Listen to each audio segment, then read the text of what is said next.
পার্বত্য জেলা বান্দরবানের আলীকদম উপজেলায় ১ অক্টোবর বুধবার সন্ধ্যা ৬:৩০ থেকে রাত ৯টা পর্যন্ত আলীকদম রাজারস্থ আলীকদম কেন্দ্রীয় হরিমন্দির সহ আলীকদম উপজেলার ৫টি মন্দিরে বান্দরবান পার্বত্য জেলা বিএনপির যুগ্ম আহ্বায়ক জনাব রিটল বিশ্বাস, যুগ্ম সহসভাপতি বান্দরবান জেলা কমিটির সাথে বিএনপি নেতাকর্মী সহ জাবেদ রেজা গ্রুপ নিয়ে শারদীয় দুর্গোৎসব ২০২৫ উপলক্ষে অনুষ্ঠিত দুর্গাপূজা মণ্ডপ পরিদর্শন করে।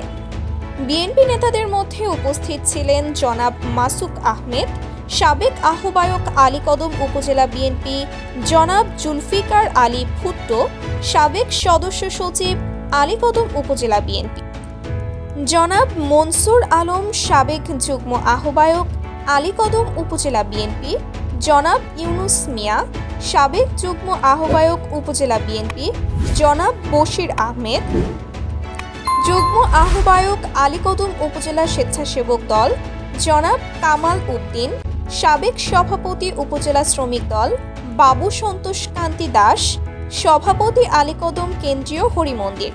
এছাড়াও আলীকদম উপজেলা ও ইউনিয়ন বিএনপির যুবদল, ছাত্রদল ও সাবেক নেতাকর্মী জাবেদ রেজা গ্রুপের নেতাকর্মীরা উপস্থিত ছিলেন। পরিদর্শনকালে জনাব রিটল বিশ্বাস আলীকদম উপজেলার 5টি পূজা মণ্ডপ কমিটির সভাপতি, সেক্রেটারিদের সাথে মতবিনিময় করেন এবং আলীকদম উপজেলাবাসীর উদ্দেশ্যে বক্তব্য প্রদান করেন। সাবেক প্রধানমন্ত্রী বেগম খালেদা জিয়ার পক্ষ থেকে সবাইকে শুভেচ্ছা জানান।